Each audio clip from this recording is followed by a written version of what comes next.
History का third chapter का जो भूमंडलीकृत विश्व का बनना है उसका भाग 7 पढ़ेंगे। इस भाग में हम पढ़ेंगे कि अमेरिका में संपन्नता कैसे आई, फोर्ड कंपनी के जो संस्थापक थे उनका मॉडल क्या था, हायर परचेज व्यवस्था क्या होती है, और साथ में ये भी जानेंगे कि विश्वव्यापी आर्थिक महामंदी क्या थी और इसका समाज पर क्या असर पड़ा। साथ में ये भी जानेंगे कि इस आर्थिक महामंदी का भारत पर क्या प्रभाव पड़ा। इसका पहला टॉपिक है बड़े पैमाने पर उत्पादन और उपभोग। जब हम 19वीं सदी की बात करते हैं तो यूरोप की तुलना में जो अमेरिका की अर्थव्यवस्था थी उसमें तेज़ गति से सुधार हुआ था। जो प्रथम विश्व युद्ध है उसमें अमेरिका को जो बहुत अधिक फ़ायदा हुआ था, उसकी अर्थव्यवस्था को बहुत अधिक फ़ायदा हुआ था, क्योंकि अभी क्या हो रहा था कि प्रथम विश्व युद्ध के समय में जो यूरोपीय देश थे वो अमेरिका से कर्ज़ पर पूंजी ले रहे थे। इसके अलावा जो अमेरिका था वो विश्व भर को अनाज का जो निर्यात था वो भी कर रहा था। इससे अमेरिका की जो अर्थव्यवस्था थी वो दिन प्रतिदिन सुधर रही थी। 1920 के ही दशक की अगर हम बात करते हैं तो अमेरिकी अर्थव्यवस्था की एक बड़ी खासियत थी 1920 के समय में, और वो था बृहद उत्पादन, जिसे हम इंग्लिश में मास प्रोडक्शन भी कहते हैं। मास प्रोडक्शन का मतलब होता है कि बहुत बड़े पैमाने पर उत्पादन, जिसकी जो शुरुआत थी वो 19वीं सदी के आखिर में ही हो चुकी थी। पर 1920 के दशक में जो अमेरिकी उद्योग थे उनकी ये मुख्य विशेषता बन चुकी थी, बृहद उत्पादन। इसमें होता क्या था कि कम समय में अधिक उत्पादन होता था और इसमें लागत कम आती थी और नुकसान भी कम होता था और फ़ायदा अधिक होता था। अब अगर हम एक एग्ज़ाम्पल लें तो हम प्रिंट का एग्ज़ाम्पल लेते हैं। अगर हम एक कागज़ प्रिंट करने बाज़ार जाते हैं तो वो हमें मतलब उसी का एक्चुअल प्राइस बताता है, लेकिन अगर हम बहुत ढेर सारे जो कागज़ हैं उनका प्रिंट करवाते हैं तो हमारी लागत उस हिसाब से, एक प्रिंट के हिसाब से कम आती है। तो आई थिंक ये आप समझ गए होंगे कि मास प्रोडक्शन या बृहद उत्पादन क्या होता है। जो कार निर्माता कंपनी फोर्ड के बारे में आप लोगों ने सभी ने सुना होगा, फोर्ड की कार के बारे में आप लोगों ने सुना होगा। जो हेनरी फोर्ड थे वो इस कंपनी के, जो फोर्ड मोटर्स के संस्थापक थे, और इन्होंने भारी मात्रा में उत्पादन के लिए प्रयुक्त असेंबली लाइन बनाई थी। असेंबली लाइन में क्या होता है कि इसमें मज़दूरों को लगातार एक ही काम को, माना कि कार के किसी खास पुर्जे को ही मशीनी तरीके से बार बार बार बार और लगातार लगाते रहना पड़ता है। मशीनी तरीके से मतलब है कि उतनी ही रफ्तार से जितनी तेज़ी से मशीन काम करती है।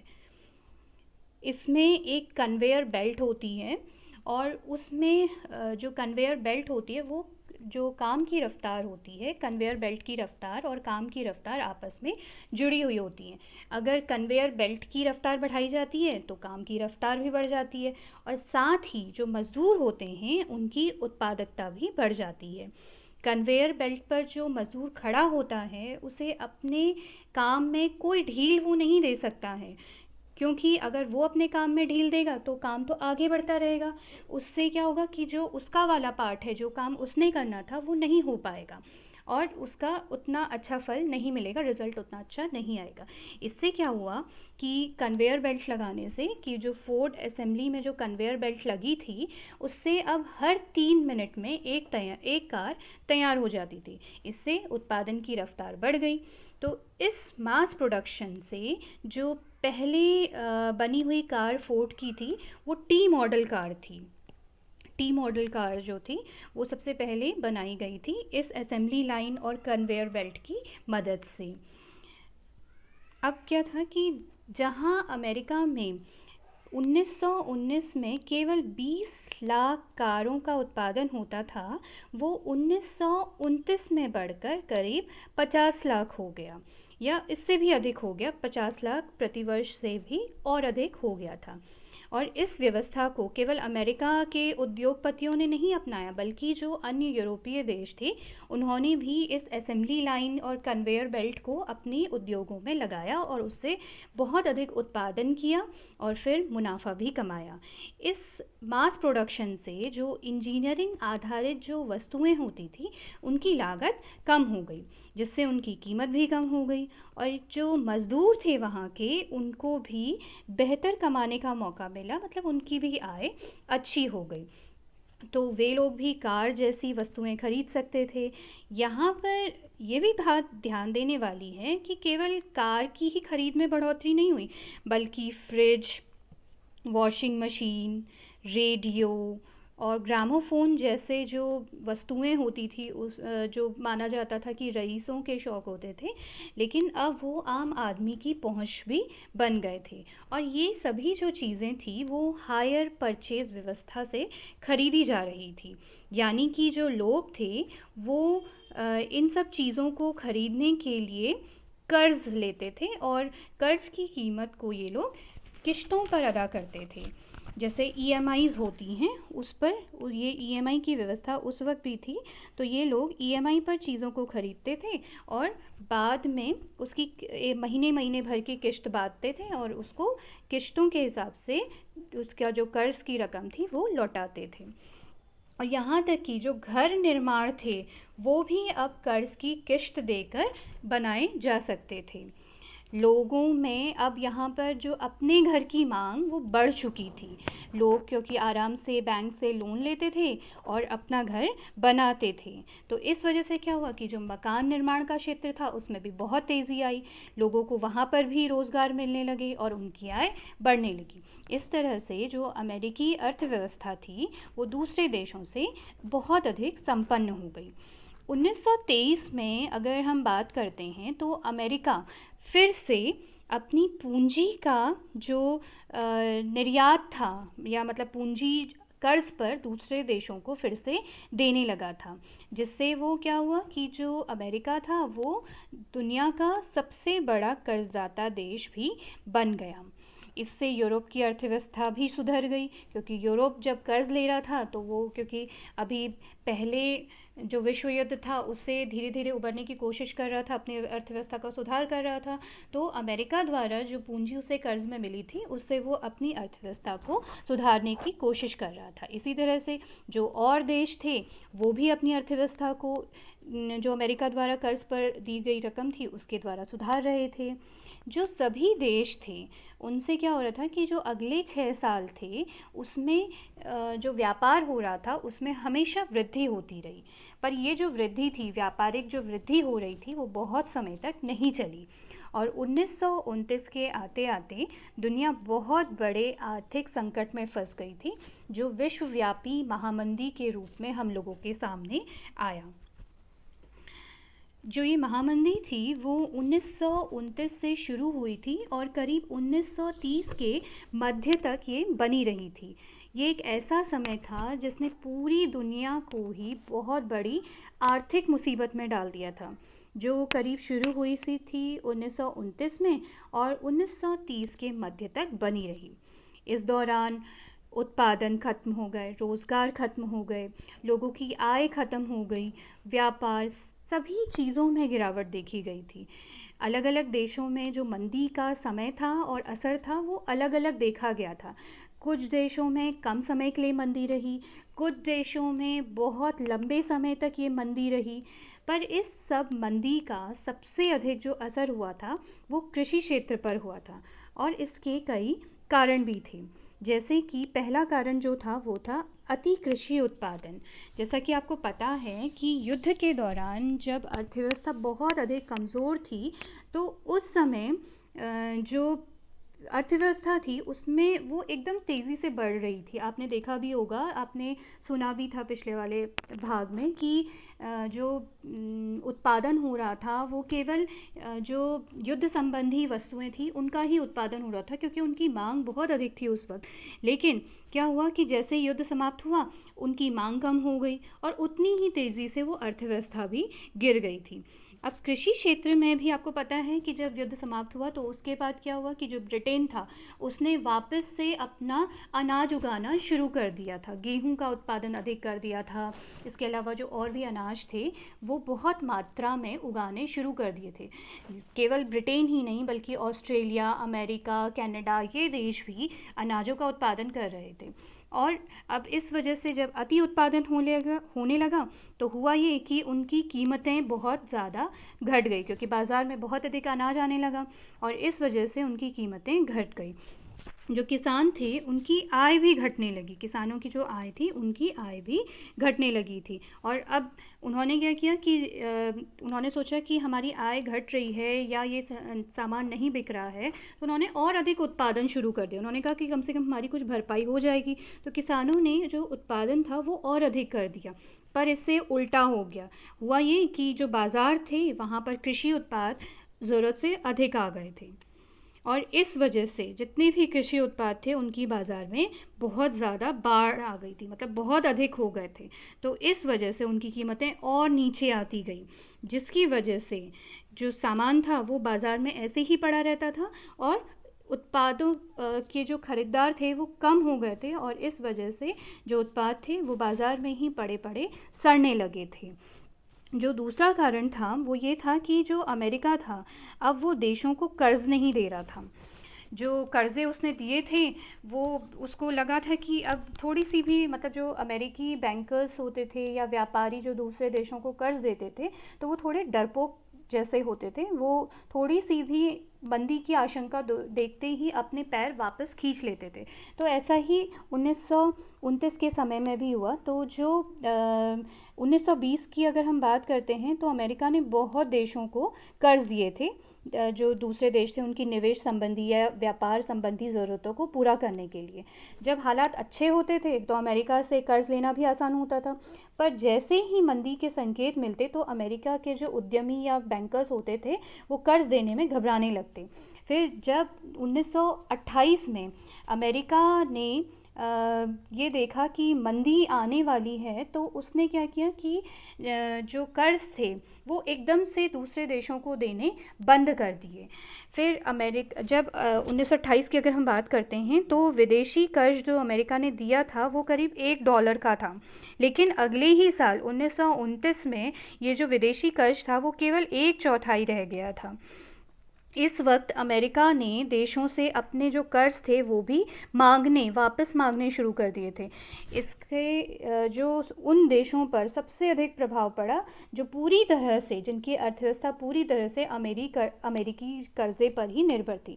जब अमेरिका ने अपने कर्ज वापस लेने शुरू कर दिए तो पूरी दुनिया के देशों पर असर पड़ा। यूरोप के तो कई बैंक ही बंद हो गए और देशों की जो मुद्राएं थी वो भी गिर गई। और केवल दूसरे देशों पर असर नहीं पड़ा कि अमेरिका में जो ये सब हो रहा था कि कर्ज़ देने बंद कर दिए, कर्ज़ वापस लेने शुरू कर दिए, तो इसका प्रभाव केवल यूरोपीय देशों में नहीं बल्कि अमेरिका पर भी खुद पड़ा और सबसे बुरा असर पड़ा अमेरिका पर। वहाँ पर क्या हुआ कि जो मंदी, जब देखा कि अमेरिकी बैंकों ने कि मंदी शुरू होने वाली या मंदी होने वाली है, तो अमेरिका में भी लोगों को कर्ज़ देने बंद कर दिए। जो अमेरिकन लोग थे उनको भी बैंकों ने कर्ज़ देने बंद कर दिए और इसके अलावा उन्होंने ये किया कि कर्ज़ लेने शुरू कर दिए। जो अमेरिकी जो अर्थव्यवस्था थी उसमें पूरी तरह से उथल पुथल मच गई। जो किसान थे वो अपनी फसल नहीं बेच पा रहे थे, उनके परिवार तबाह हो गए, कारोबार ठप हो गए। इस वजह से जो लोग थे वे बेरोज़गार हो गए और वे अपने जो कर्ज़ थे, जो बैंक से उन्होंने अभी तक कर्ज़ लिए थे, उसकी किश्त भी नहीं चुका पा रहे थे। और इसकी वजह से जो निवेशक थे, जिन्होंने, जैसे बैंक हैं या फिर और कोई साहूकार वगैरह, वो जो चीज़ें थी उनकी जो उन्होंने किश्तों में ली थी वो सब जब्त करने लग गए। वहाँ पर बेरोज़गारी इतनी अधिक बढ़ गई थी कि बैंकों को जो कर्ज़ लेना था, जो कर्ज़ के पैसे थे वो भी वसूलना बहुत ज़्यादा असंभव सा हो गया था। आखिरकार जो अमेरिकी बैंकिंग व्यवस्था थी वो पूरी तरह से डूब गई। बहुत से अमेरिकी जो बैंक थे वो लोगों के कर्ज़ ना लौटा पाने के कारण बंद हो गए, दिवालिया घोषित हो गए। निवेश से भी उन्हें कोई लाभ नहीं हो रहा था, तो बहुत से बैंक वहाँ पर बंद कर दिए गए। और कुछ आंकड़े दिए हुए हैं आपकी बुक में, उस हिसाब से अगर देखते हैं तो 1933 तक करीब 4000 से अधिक बैंक बंद हो चुके थे। इसके अलावा 1929 से 1932 के बीच में लगभग 1,10,000 कंपनियां भी बंद हो गई थी। अब देखते हैं कि इस आर्थिक मंदी का भारत पर क्या असर पड़ा। तो इस विश्वव्यापी जो महामंदी थी उसका भारत की अर्थव्यवस्था पर भी बहुत ज़्यादा असर पड़ा। जैसा कि आपको पता है कि उस वक्त हर एक देश की जो आर्थिक स्थिति थी, अर्थव्यवस्था थी, वो एक दूसरे से जुड़ी हुई थी, जैसे आज भी जुड़ी है। तो कहीं किसी विश्व के किसी देश में अगर कुछ हो रहा होता है, चाहे वो राजनीतिक है, आर्थिक है, तो वो उस सब चीज़ों का प्रभाव दूसरे देशों को भी पड़ता है। तो ऐसा ही प्रभाव भारत पर भी पड़ा था। फिर उस वक्त क्या था कि आपको पता है कि भारत यूरोपीय देशों को कच्चे माल का निर्यात कर रहा था और वहाँ के उद्योगों में बनने वाले उत्पादों का वो सबसे बड़ा आयातक देश था। पर इस महामंदी ने जो भारतीय व्यापारी थे उस पर, या जो भारतीय व्यापार था उन पर बहुत अधिक असर किया था। यह इतनी बुरी तरह से प्रभावित हुआ कि 1928 से 1934 के बीच की अगर हम बात करते हैं तो उस वक्त भारत का जो आयात और निर्यात था वो घटकर आधा हो चुका था। जो अंतर्राष्ट्रीय बाज़ार था वहाँ पर वस्तुओं की कीमत गिर रही थी, तो भारत में भी वस्तुओं की कीमतें बहुत नीचे आ गई। और इस वजह से जो 1928 से 1934 के बीच में जो गेहूं के दाम थे, जो गेहूं की फसल उगाई जा रही थी भारत में, उसके दाम भी गिरकर बिल्कुल आधे हो गए। और सबसे अधिक जो नुकसान हुआ था वो भारतीय किसानों को हुआ था, काश्तकारों को हुआ था, क्योंकि एक तो उनके जो कृषि उत्पाद थे उसकी कीमत बहुत नीचे आ गई थी, लेकिन जो ब्रिटिश सरकार थी वो किसानों को किसी तरह की कोई छूट लगान वसूली में नहीं देना चाह रही थी। तो किसानों को एक तो उस वजह से घाटा हुआ कि गेहूं की कीमत या जो भी अनाज वो उगा रहे थे उसकी कीमत नीचे आ रही थी लगातार, और जो वसूल करना था लगान, क्योंकि वो हमेशा जो किसान हुआ होता था वो हमेशा कर्ज़े पर ज़मीन लेता था और उस पर अपना कोई भी उत्पाद या अनाज उगाता था। लेकिन अब ऐसी स्थिति आ गई थी कि जो अनाज उसने उगाया था उसकी लागत ही उसे नहीं मिल पा रही थी, और उसके जो उल्टे जो ब्रिटिश सरकार थी वो उनसे अधिक लगान वसूल कर रही थी। वो लगान वसूलने में उन्हें किसी तरह की कोई रियायत नहीं देना चाह रही थी। जब इस आर्थिक महामंदी की अगर हम बात करते हैं तो जो काश्तकार थे वो अच्छे दिनों की उम्मीद में बेहतर आमदनी के लिए उपज बढ़ाने के लिए कर्ज़े ले रहे थे, पर अपनी उपज का जो उन्हें दाम था वो सही नहीं मिल रहा था, तो उनकी हालत और भी ख़राब होती जा रही थी, वे कर्ज़ में डूबते जा रहे थे। काश्तकार अपने खर्चे पूरे करने के चक्कर में जो अपनी जमा पूंजी थी, जो उसने बचत कर रखी थी, वो भी ख़त्म कर चुके थे। और कई ऐसे भी थे जिन्होंने अपनी ज़मीन गिरवी रख दी थी, और यहाँ तक कि अपने घर में जो गहने जेवर थे वो बेच चुके थे। महामंदी के इन सालों में जो भारत था वो कीमती धातु का, मुख्य रूप से सोने का बड़ा निर्यातक बन चुका था। यहाँ पर भारत में कोई सोने की खदान नहीं थी, बल्कि जो लोग थे वो अपने घरों से अपना गहना जो हुआ करता था, मुख्यतः सोना, वो निकाल कर अंग्रेज़ों को बेच रहे थे, जिससे कि जो अंग्रेज़ थे वो कम कीमत पर ख़रीदते और उसे अपने देश भेज देते। अब 1931 में मंदी जब अपने चरम पर थी, आर्थिक महामंदी अपने चरम पर थी, तो और ग्रामीण भारत में बहुत अधिक असंतोष था, तो उसी समय गांधी जी ने सविनय अवज्ञा आंदोलन भी शुरू कर दिया था। भारत का जो शहरी क्षेत्र था वहाँ पर आर्थिक महामंदी का इतना अधिक असर नहीं पड़ा था, या बहुत बुरा असर नहीं पड़ा था, क्योंकि जो शहरों में लोग रह रहे थे उनका जो आय थी वो निश्चित थी, उन्हें एक सैलरी बेस पर वो काम करते थे और उन्हें वो निश्चित सैलरी हमेशा मिलती रहती थी हर महीने। तो जो शहर में रहने वाले ज़मींदार थे उन्हें भी अपनी जो ज़मीन थी उस पर बधा बधाया किराया जो था वो मिलता रहता था, या फिर जो मध्य वर्गीय जो वेतनभोगी कर्मचारी थे उनकी भी आय निश्चित थी। तो इन लोगों के जीवन में बहुत अधिक आर्थिक महामंदी का बुरा प्रभाव नहीं पड़ा, बल्कि इनका जीवन तो और भी आसान हो गया, क्योंकि जो ये सामान खरीदते थे वो और भी सस्ता होने लगा, और सस्ता होने की वजह से ये लोग आराम से उस सामान को खरीद लेते थे। जो भारत के राष्ट्रवादी नेता थे उस वक्त, इन नेताओं ने जो भारत में जो बेरोज़गारी फैल रही थी उसको दूर करने के लिए सरकार पर दबाव बनाया, और ये दबाव बनाया कि वो जो यहाँ पर जो उद्योग स्थापित हो रहे हैं उन्हें संरक्षण दें, और इस वजह से जो उद्योग थे उसमें भी बहुत अधिक निवेश होने लगा था।